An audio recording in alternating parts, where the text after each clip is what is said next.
மாண்புமிகு இதய டாக்டர் புரட்சி தலைவி அம்மா அவர்களுடைய அரசை திறம்பட நம்முடைய மாண்புமிகு முதலமைச்சர் திரு எடப்பாடி பழனிசாமி அவர்கள் சிறப்பான முறையிலே வழிநடத்தி சென்று கொண்டிருக்கின்றார்கள். எனவே சட்டமன்றம் கூடுகின்ற நிலையில் ஒவ்வொரு சட்டமன்ற உறுப்பினர்களை மாவட்ட வாரியாக அழைத்து பேசி இன்றைக்கு கூட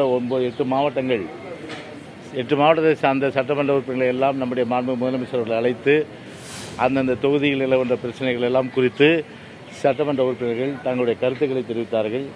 அந்த கருத்துக்கள் அடிப்படையிலே எல்லா தொகுதிகளிலும் பணிகள் நிறைவேற்றப்பட வேண்டும்.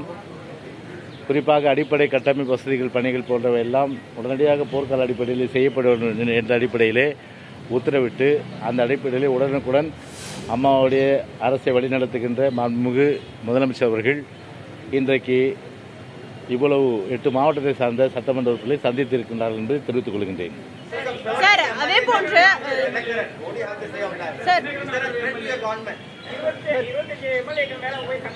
அதெல்லாம் ஒரு த்ரெட்டும் கவர்மெண்ட் கிடையாது. ஆல்ரெடி ஏற்கனவே சொன்னது மாதிரி 2021 வரை அம்மாவுடைய ஆட்சி தொடரும். அதன் பிறகு இன்றைக்கு ஒரு சிறப்பான ஒரு நல்ல அரசை அம்மாவுடைய அரசை வழிநடத்துகின்ற மாண்புமிகு முதலமைச்சர் எடப்பாடி பழனிசாமி அவர்கள் 2021 வரை முதலமைச்சராக தொடருவார்கள். அது மட்டுமில்லாமல் மீண்டும் மக்களை சந்தித்து 2021க்கு பிறகு அம்மாவுடைய ஆட்சி தான் தமிழ்நாட்டிலே மலரும்.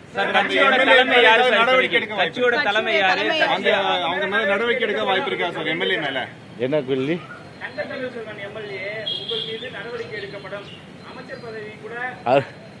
அருமை நண்பர் தங்க தமிழ்ச்செல்வன் சொன்னதை யாரும் பொருட்படுத்த தேவையில்லை.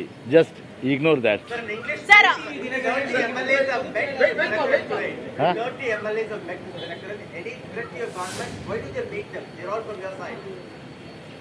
தனிப்பட்ட முறையில் அவர்கள் சந்தித்திருப்பார்கள்.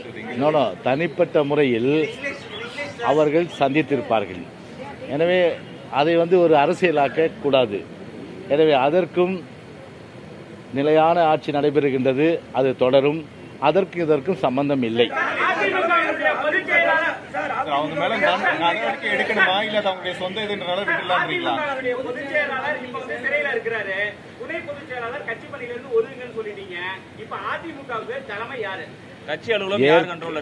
ஏற்கனவே நாங்கள் குறிப்பிட்டவாறு, நான் குறிப்பிடவில்லை, நாங்கள் குறிப்பிட்டவாறு என்று சொன்னால் கட்சியிலே வழிகாட்டும் குழு இருக்கின்றது.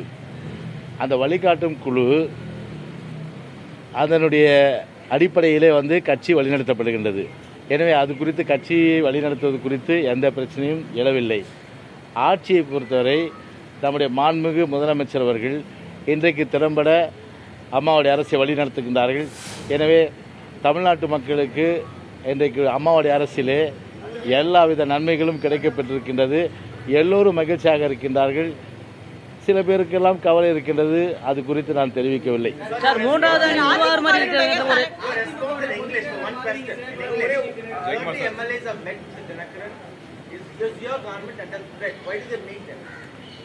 It's not related to the issue of the quantum that determine the majority. See, we are having the absolute majority. That is not at all issue. They met Dinakaran means they may be the personal meeting. That won't be mixed with the politics. Okay. As a threat to the party. No threat for Amma's government. Amma's government rule will be till 2021, and thereafter we met the people. Again, we will come back to the power. Okay. Thank you. Okay.